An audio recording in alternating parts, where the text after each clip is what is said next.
Good evening and welcome to Mining the Riches of the Parsha. Tonight is Thursday night, July 28th, 2022. I am so grateful to every one of you who is here.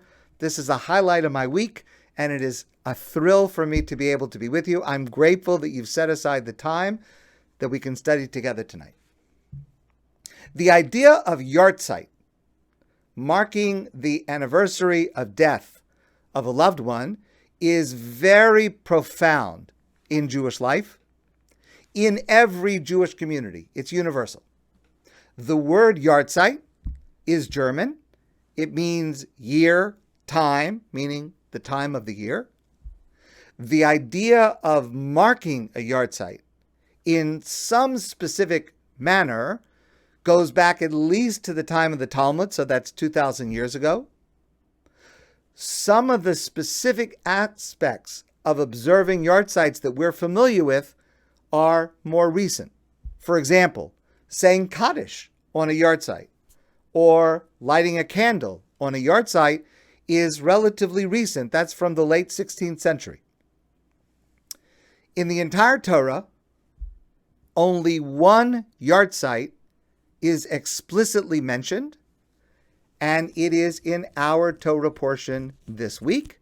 And the Yartzeit that is mentioned falls tonight. Tonight is the Yartzeit.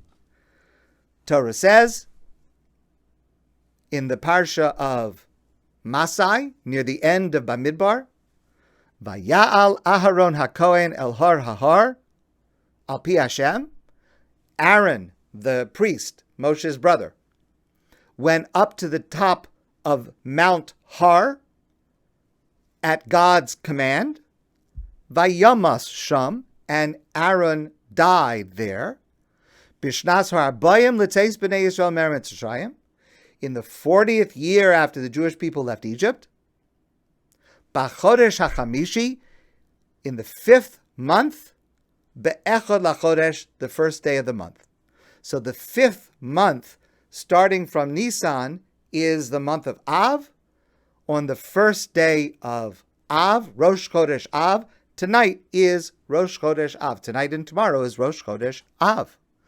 By the way, in the Torah itself, there are no names of the Jewish months. Nisan, Iyar, Sivan, etc. Those names only come to us from the time that the Jewish people were exiled in Bavel in Babylonia. The Torah only lists months, first month, second month, third, etc. So tonight begins the 5th month, and this is the only place in the Torah where we have an explicit mention of the date on the calendar that someone passed away. And we read this passage in the Torah every year within a few days of this date. We're going to read this passage on Shabbos, which will be the 2nd day of the month of Av. Every year it's within a few days. But here's the point. Already at the time of Aaron's death, the month of Av, this month that begins tonight, was a sad period. On the 9th day of the month of Av, that was the day just after the Jews left Egypt, a year or so after the Jews left Egypt, a year and a half after the Jews left Egypt, that there was the sin committed by the spies, and God began to punish the Jewish people over the course of the next 40 years, but that began on the 9th of Av. So by the time Aharon dies, Av is already a very difficult, sad, and mournful period. Our sages say, Misas tzadik, the death of a righteous person, dome l'sreifas beis Elokeinu. That is as tragic and as damaging a loss to the Jewish people as the destruction of the Beis Hamikdash, the destruction of the temple. That gives rise to the famous phrase of our rabbis in the Mishnah, Mishenichnes Av mamatim besimcha. When the month of Av begins, our joy is reduced. That refers to the entire month, starting tonight, from the beginning of the month. that is the date that corresponds with Aharon's Yartzeit on the first day of Av. And it refers also to the other tragedies that have happened during this month throughout Jewish history. The destruction of the first temple, the destruction of the second temple, other tragedies that occurred. So this whole month is just, it's just not, we're not at our best. Concerning Aharon's death, the Torah says, Vayivku es Aharon shloshim yom kol beis Yisrael. And they cried for Aharon, mourned for Aharon for 30 days, the entire household of Israel. Just 6 months later, at the very end of the Torah, when Moshe dies, the Torah's words are almost identical. Vayivku b'nei Yisrael es Moshe ba'arvos Moav, and the Jewish people mourned for Moshe when they were camped on the plains of Moab, right? They were just on the eastern bank of the Jordan River. Shloshim yom, for 30 days. You'll notice one subtle difference between the two verses, and Rashi points this out. When Moshe dies, the Torah says, the Jewish people mourned Moshe's passing. When Aharon dies, the Torah says, Kol Beis Yisrael, the entire Jewish people. Rashi says, Ha'anashim ve'hanashim, the men and the women mourned. Levi shahaya Aharon rodev shalom, because Aharon was a person who pursued making peace. Umatel ahava ben bale meriva, and he would bring together people who had been arguing, who were in disharmony with each other, and he would bring them into a state of harmony by finding a solution, by finding a compromise. He did that between people who were arguing, ubein ish liishto, and between husbands and wives. If there was strife, if there was difficulty, Aaron involved himself in helping to reach a peaceful conclusion. And that's why the Torah says, Vayivku kol beis Yisrael, every single Jewish person mourned Aharon's passing. Moshe may have been greater than Aharon, but Aharon was more beloved. He devoted his life to making peace, to pursuing peace, and when that stopped with his death, when he died, that date, the first day of Av, tomorrow, that ushers in a period of a lack of peace, a lack of love, a period of sadness and mourning. Our sages later identify the characteristic of the Jewish people that led to the destruction of the Second Temple about 2,000 years ago. Our sages tell us it was because of the sin of sinas chinam, of needless hatred, to which, I've mentioned this before, Rav Kook, first Ashkenazi chief rabbi of Israel, famously taught that we need to combat that darkness with the spirit of Aharon, whose passing ushers in this darkness. We need to combat that with ahavas chinam, to love more than is required, because that's what Aharon did. That's what Aharon stood for. And please notice that when Aharon died, the entire Jewish people had a period of mourning that was 30 days. That is the period of mourning for a relative, for any relative other than, God forbid, a parent who passes away. They mourn for Aharon as a member of their family, as a brother. Likewise, we should observe the Yartzeit of Aharon tonight and tomorrow. And the proper observance of Aharon's Yartzeit is to act as he acted. Ohev shalom v'rodev shalom.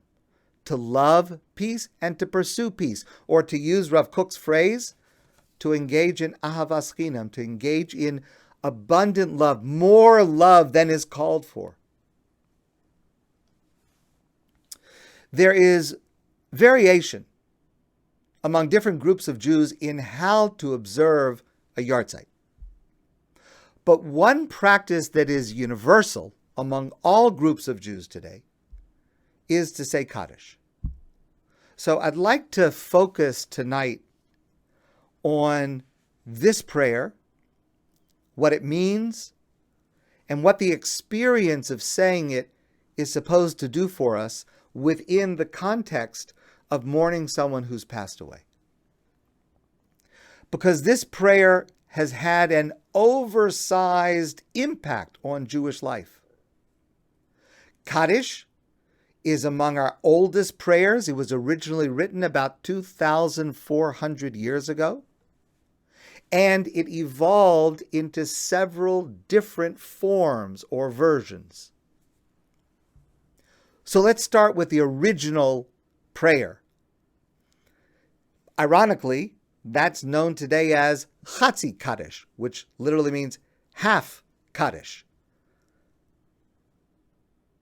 It is a mixture of Hebrew and Aramaic, which reflects the era in which it was written when Jews spoke Hebrew and Aramaic, and begins with the famous words, Yiskadal v'yiskadash shemei Rabbah, God's name should be great and holy.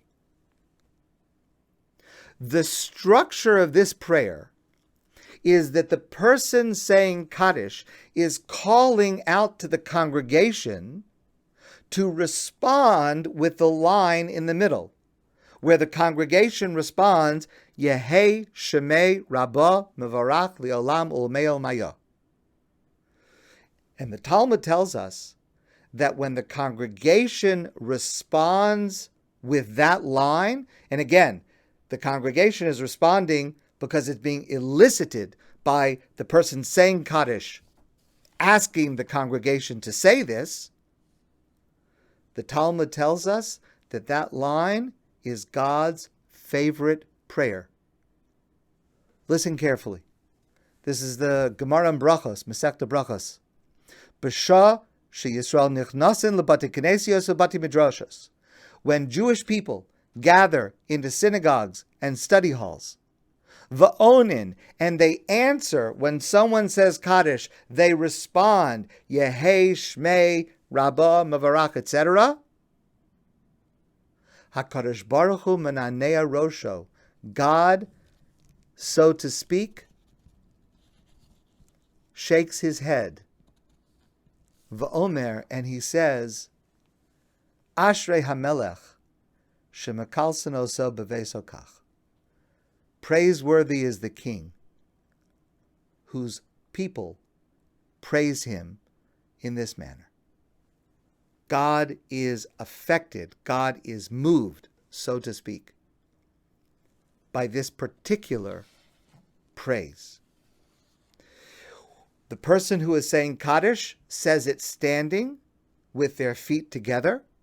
I've discussed this before. Whenever we have a prayer where we are standing with our feet together, the Amidah, Kedusha, the Kaddish, the idea of that is based on a passage in the prophet Ezekiel, Yechezkel HaNavi, that a malach, an angel, has a single leg, not two differentiated feet.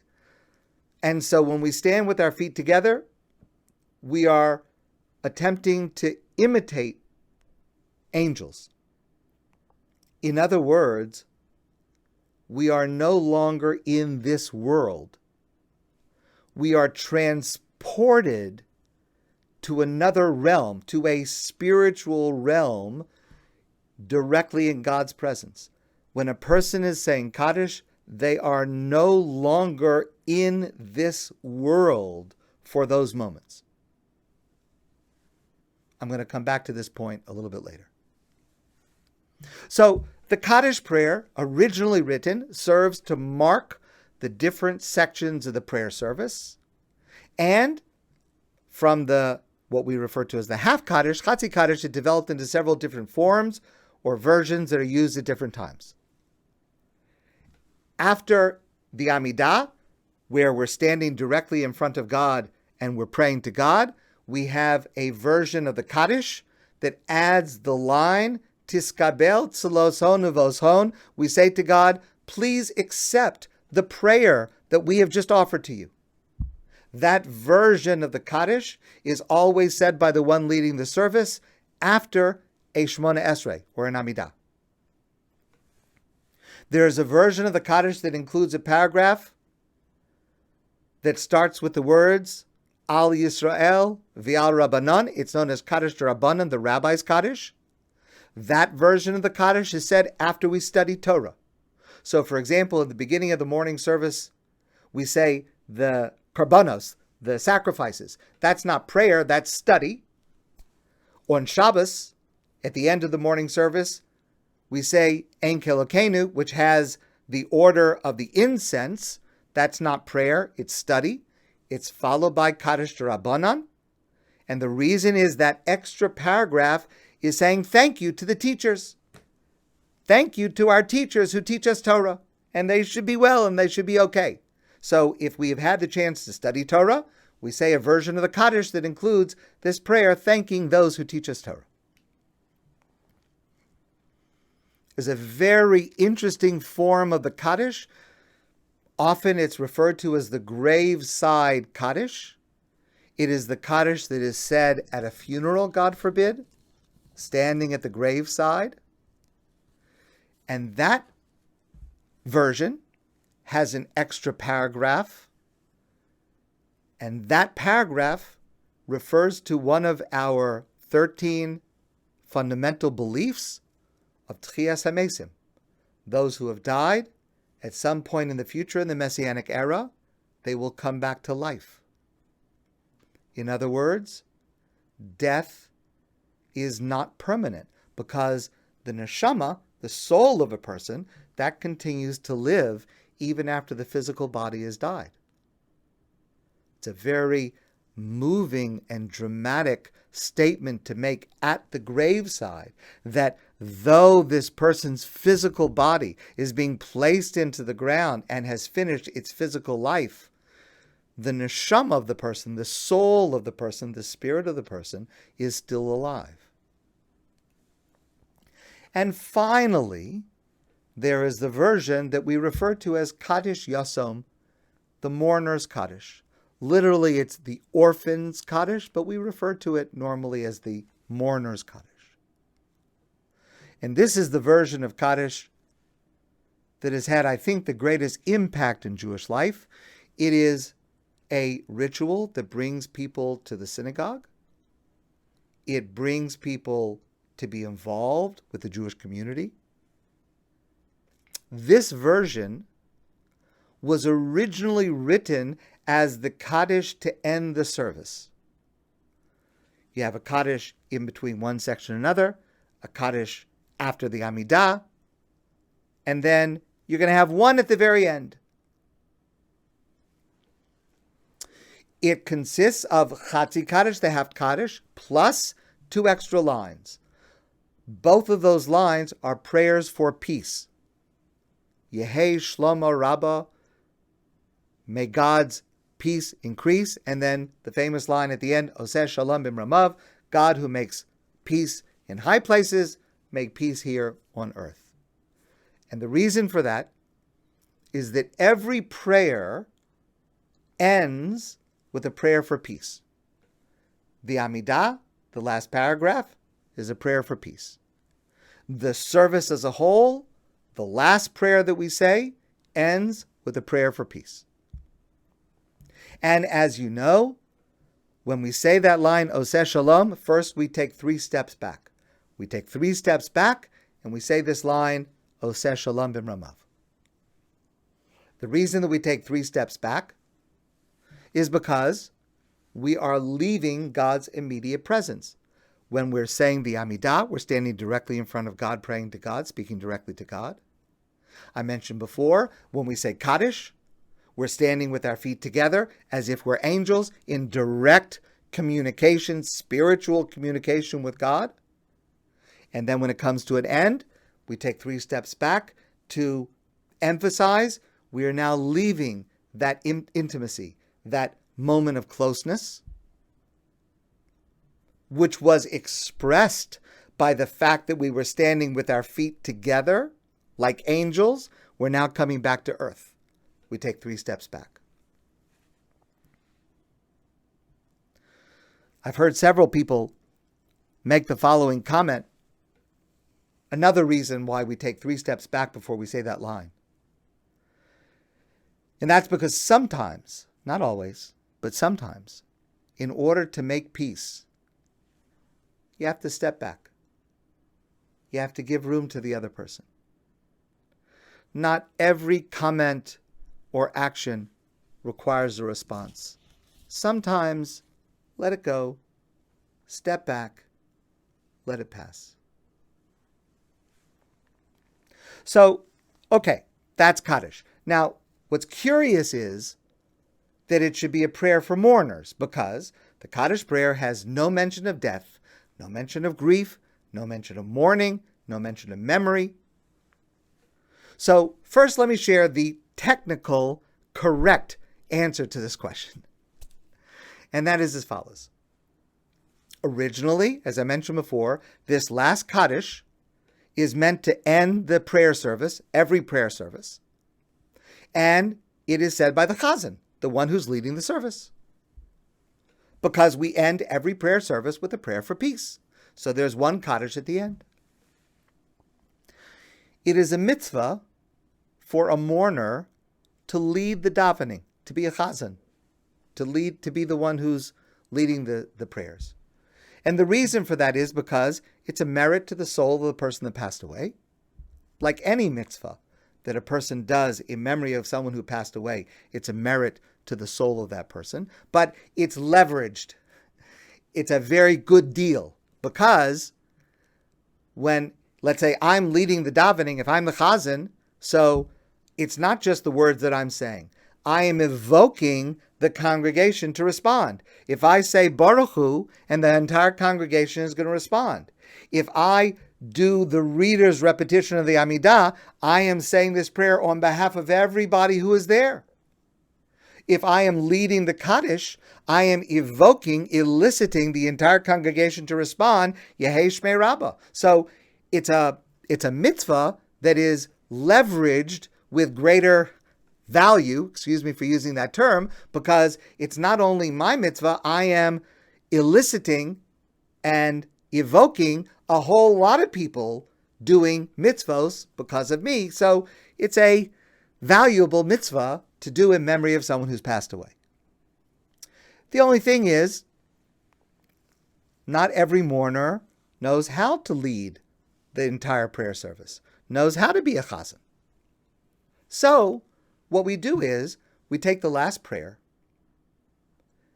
the one that also leverages the entire congregation, the Kaddish, a prayer that requires a minyan, because again, you're saying to the group of people, let us all respond with this line, Yehei Shmei Rabbah.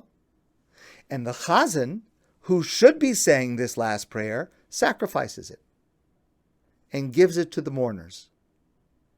So that the mourners are in fact leading the service, but only one part of it. So if they're not capable of leading the whole thing, at least they can lead this last prayer.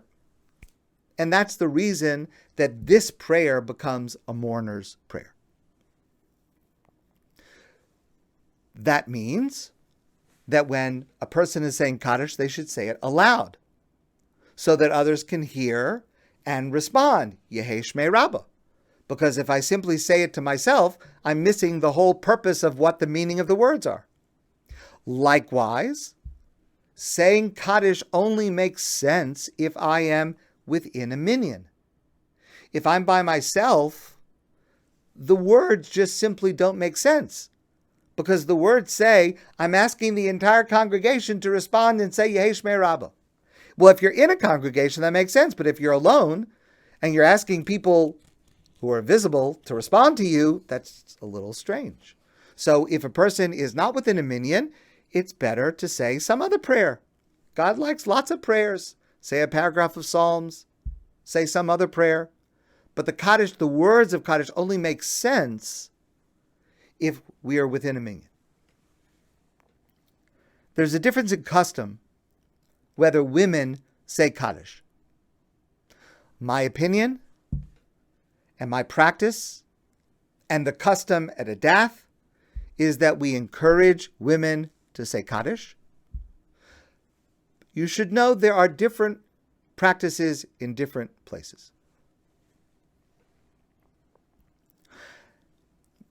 Before we get to the meaning of the words of Kaddish, I want to dwell briefly on the experience of saying Kaddish. What is it supposed to do to me and for me, this experience of saying Kaddish for someone who's passed away? The truth is, for many Jews, it is one of the deepest religious experiences they will have in their lives. And there are multiple layers of significance and meaning in what that experience is able to do for a person. First of all, it's a prayer, as I mentioned before, that has to be said within a minyan, which means that a person receives the benefit of being part of a community. And it involves us in the subject of how a community helps with grief, that a person should not be alone, that a person has friends and people that care about them. So simply by the fact that it brings a person to the synagogue and it brings a person into the company of other people, the experience is supposed to be helpful to a person as they go through this process of grieving and mourning for someone they love who's passed away. The experience of saying Kaddish for someone who's passed away is a tribute to the person who passed away, because it requires us to rearrange our life. It requires us to rearrange our schedule, certainly to say it regularly. It requires a major change to our daily routine. And that's a tribute. This person passed away. My life is not the same. It does not go on as it was before. There's something that happened. Things are different. It can be challenging. If a person is not used to coming to shul on a regular basis, all of a sudden, change in schedule, and then what happens when you travel? It can be very complicated. Well, today there's an app for that. So, there are apps that will help you find where's the nearest minyan, what time is it, the directions, etc. Another thing that happens when a person is saying Kaddish is that it puts the mourner in a good place, around good people. And there are good things that are happening there. There's learning Torah. There are other mitzvos that are being done. There's the opportunity to find ways to help people when you come to shul. So what the experience should place a person in a locale that is beneficial, that is supportive, that allows for growth. And if a person is saying Kaddish regularly, I would advise, open yourself up to new experiences. Open yourself up to different congregations, different places, different versions of the prayers. Experience what it's like in a Sephardic shul if you're used to an Ashkenazi shul, or vice versa, or a Hasidic shul, or some other place. Experience what it's like to pray in unusual locations, like at an airport, or in a park. There is a benefit to taking on a responsibility that requires a person to try very hard, to go to effort to be able to fulfill on a regular basis. There is a benefit to making yourself a little bit crazy. to be able to fulfill this mitzvah, to find a shul, to find out what time it is, getting a minyan. Rabbi Pesach Krohn tells this story. I just think this is an incredible story. There was a man who was saying Kaddish for his parent who had passed away, and he traveled from New York to Israel. And he arrived in Israel, it was about midnight, and he wanted to say Kaddish. He didn't want to miss. And by the time he found a place, there's a place in Yerushalayim that has around-the-clock minyanim. It's in Geula, the Geula neighborhood of Yerushalayim, of Jerusalem. By the time he got there, it was 2 a.m. And there was no one else there. But he couldn't miss. He didn't want to miss. So how are you going to find 9 other people to be able to have a minyan for Kaddish at 2 in the morning in Yerushalayim? So here's what he did. He called 9 taxi cab companies and ordered a taxi cab from 9 different companies. They all came, and as soon as each one of them arrived, he said to the taxi driver, "Start your meter. Start it now. All I want is for you to stay here, and we're going to make a minyan." And the taxi drivers agreed, and when they all showed up, he had a minyan, and he led the davening, and he said Kaddish. As soon as the davening was over, of course, he wanted to pay each of the taxi cab drivers because he had told them to run the meter. They all refused. They were very grateful to be part of this creative solution to fulfilling this mitzvah. Now, I do need to point out, some people do make themselves crazy, and that is not good. This is true about any observance. It can be taken too far. A person can make themselves sick over it. A person can have a level of guilt that is not healthy over not being able to do what they consider the maximal mitzvah. There are situations in which something else takes priority over saying Kaddish. If someone, God forbid, is sick and needs assistance, it's not the right thing to leave them. A person should not fulfill the mitzvah of saying Kaddish at the expense of some other mitzvah that is more pressing. For example, a person should not fulfill the mitzvah of saying Kaddish if it causes irritation to other people. And an example of this, in my opinion and my practice, is on an airplane. I do not think that it is the right thing to form a minyan, even if it's to say Kaddish, on an airplane, because it clogs up the aisles, it bothers people who are trying to sleep, it irritates the staff. I don't think it's the right thing. And it is my personal practice. I daven on an airplane at my seat. If it means I have to sit, I sit. Of course, in the airport, it's fine. You go to an empty area, you can make a minyan. That's fine. I've told this story before. I was once coming into shul here at ADATH, and it was right at about the time the minyan was starting. And there was a man who drove up to come to the minyan, and he drove up, and the only available parking space, I put that in quotation marks, was blocking someone's driveway. First of all, please don't block anybody's driveway on Harrow Crescent. Our neighbors have enough to deal with living next to a synagogue, and they should not have to deal with someone blocking their driveway. And unfortunately, it happens, and it's not a good thing. Okay, so he was blocking a driveway. Now, maybe this is wrong of me. I didn't say anything. I didn't feel it was my responsibility to say anything. But he said to me, he saw me, and he said to me, "Is it okay if I park here because I have to run in to say Kaddish with the minyan?" So he asked me a question. So I said, "No, it's not okay. You should not be blocking someone's driveway. It's not okay." And he said, "Well, but I have to say Kaddish." And he ran into the shul and he said Kaddish. So, again, this one mitzvah should not come at the expense of other mitzvahs. The earliest source for Kaddish as a prayer for mourners is attributed to Rabbi Akiva, the famous Talmudic sage.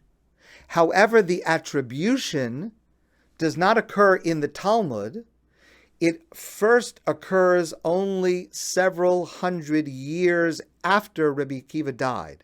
So there are those who question that attribution, but Jewish custom is to accept that it is Rabbi Akiva who suggested Kaddish should be said by a mourner. And the idea is that this mitzvah of saying Kaddish will achieve forgiveness for any sins that the parent had done during their lifetime.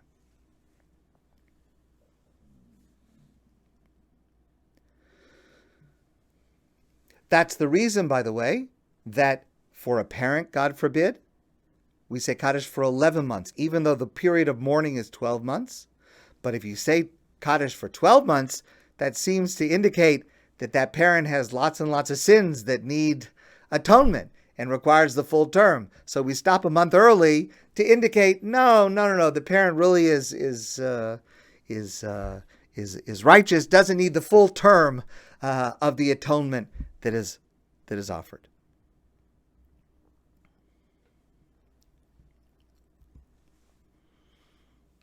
I want to share a few ideas that connect the text of Kaddish to the process of mourning. And before I begin this part, I want to just be very clear.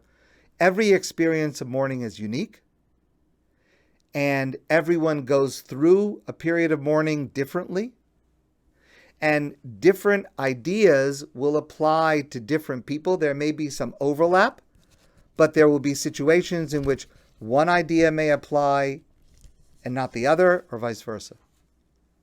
But the one basic idea that comes from Rabbi Akiva is that I, the child, can do something for my parent after they pass away that helps them in some spiritual way, even if I don't exactly understand how that works. But that's the point that Rabbi Akiva is saying.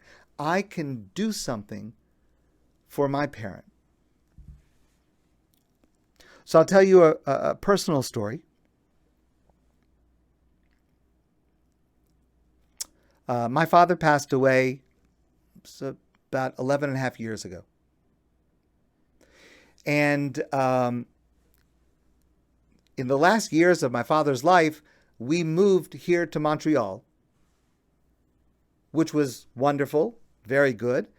But the downside was that we were moving further away from my father, who lived in New York. When we lived in Connecticut, we were an hour and a half away. I was able to see him very, very often. I was able to help him. Once we moved to Montreal, I was not able to see him as often as I wanted to.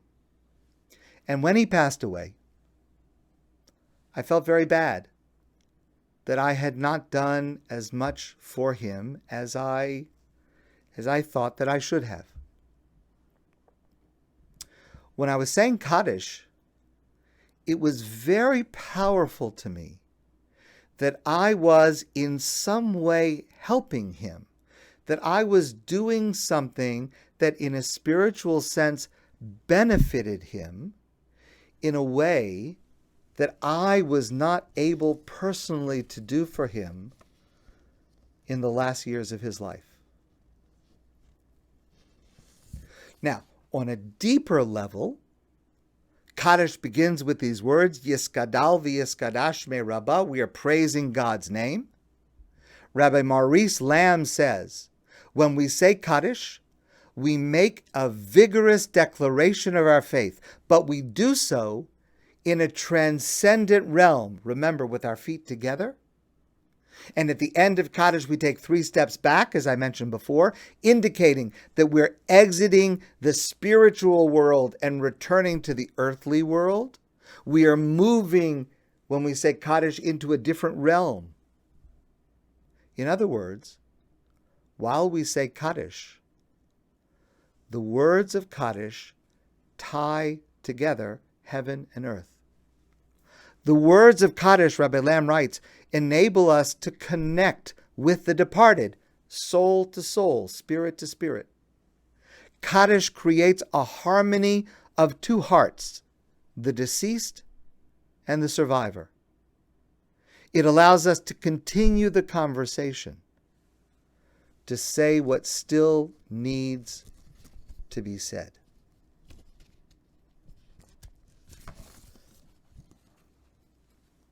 Another layer.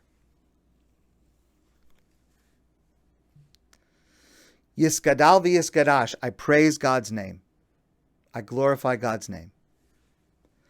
This is within the category of statements that we refer to as tziduk hadin, justifying the judgment. In other words, when a loved one passes away, God forbid, we say a bracha, a blessing. Blessed are you, God, King of the universe, dayan ha'emes.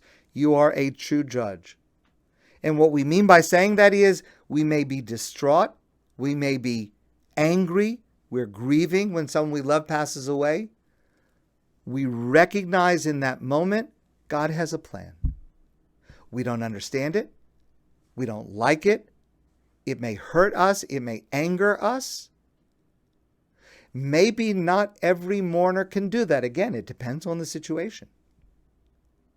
Maybe not every mourner needs to do that. Every mourner is different. Every loss is different.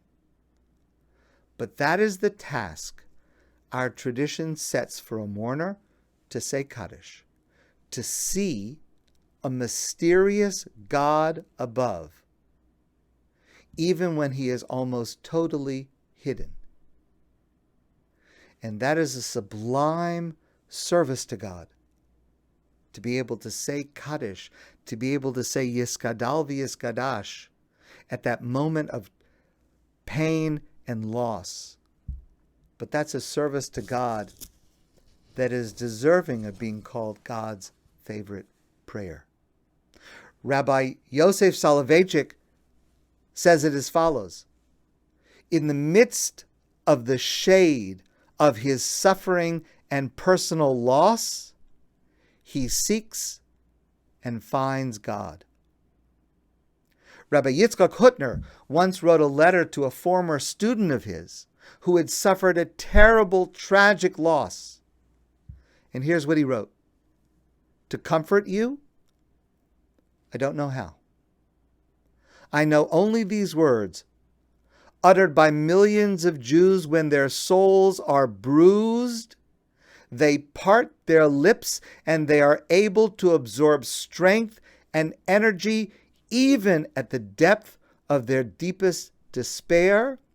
Yiskadal v'Yiskadash Shemei Rabbah. May God's name be magnified and sanctified. Rabbi Shlomo Carlebach put it a little bit differently. He said that these words of praising God that the mourner says, the mourner is actually speaking the words that the departed is saying now. The one who passed away may have been removed, distant from Judaism, may have been angry at what is happening to them. There may have been bitterness in their life or pain in their life. And then a person passes away, and then it's just the soul, it's the neshama that comes before God. And now they see the big picture. Because in this world, we don't see God. We don't see God's justice. We often don't see God's kindness. We certainly don't see God's presence. Once we enter the realm of the Spirit, then everything becomes visible. Then everything becomes known. All the contradictions are answered. All the questions are solved. And it's at that moment that the neshama, the soul of that person, sees the full truth. And the mourner quotes what the soul of the departed is saying at that moment. Yiskadal v'Yiskadash Shemei Rabbah. Let me share a final layer with you. And this I learned from Rabbi Mordechai Greenberg. The significance of Kaddish is answering this line, Yehei Shmei Rabbah. That's what we saw before from the Talmud. The significance is that I, the mourner, say these words to elicit everyone in the minyan to respond, Yehei Shmei Rabbah. The crucial issue in understanding this prayer is, where do you put the comma? So, Tosfos, one of the great medieval scholars, says as follows, Yehei Shmei Rabbah, it should be that the great name of God, comma, Mevorach la'olam u'lomei maya, should be blessed forever and all eternity. God's great name should be blessed. That's what everybody is saying. That's what God is so happy about. That's the line. But other authorities, Machzor Vitri, Rashi, the Ramah, which is normative for Ashkenazic Jews, put the comma in a different place. Yehei Shemei, comma. It should be that the name of God, Rabbah Mevorach La'olam Ulomei Maya, should become greater and more blessed forever and all eternity.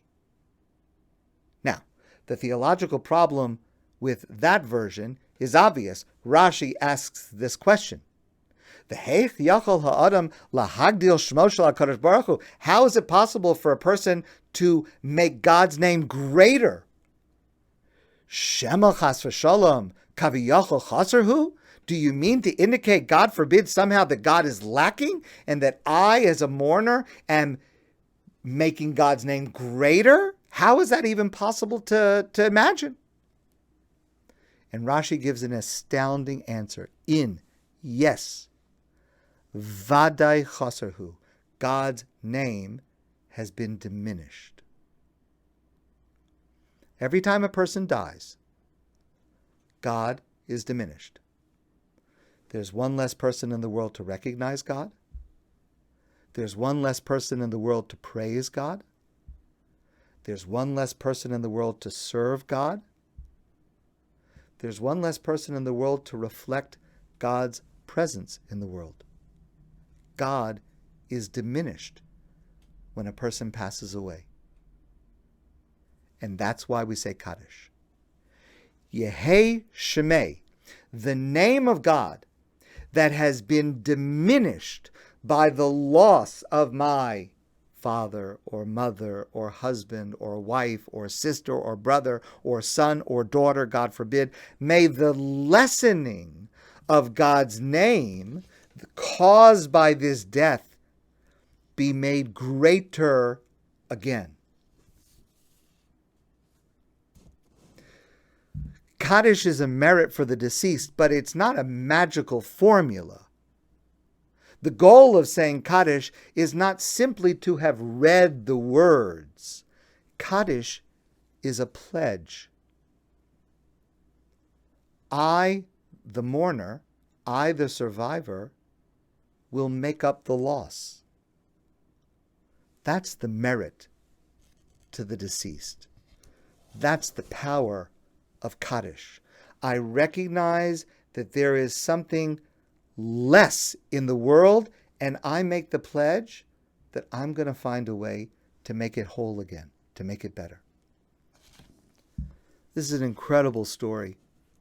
There was a great Jewish scholar a number of decades ago, Rabbi Barak Sarutskin. And it once happened that someone he was close with passed away. And he traveled to New York to visit the family who was sitting Shiva. There were several sons of this man who had passed away. This man had been a very wealthy Jew, very involved in supporting all kinds of Jewish causes. He came into the Shiva house. He sat down with the sons of this man. And he said to them, "Have you already divided your father's inheritance?" They were shocked. You're asking about inheritance? We're sitting Shiva? Well, Rabbi Sarutskin said, I'm not talking about the money. I'm talking about the causes. Your father supported this school. Your father was involved in this effort. Your father helped make sure that this happened. Which one of you is taking over these objectives? Which one of you is making up for the loss of your father to the world? How are you going to make up for it? Who's going to make up for it? How will you distribute amongst you, making God's name greater after it's been diminished by your father's passing?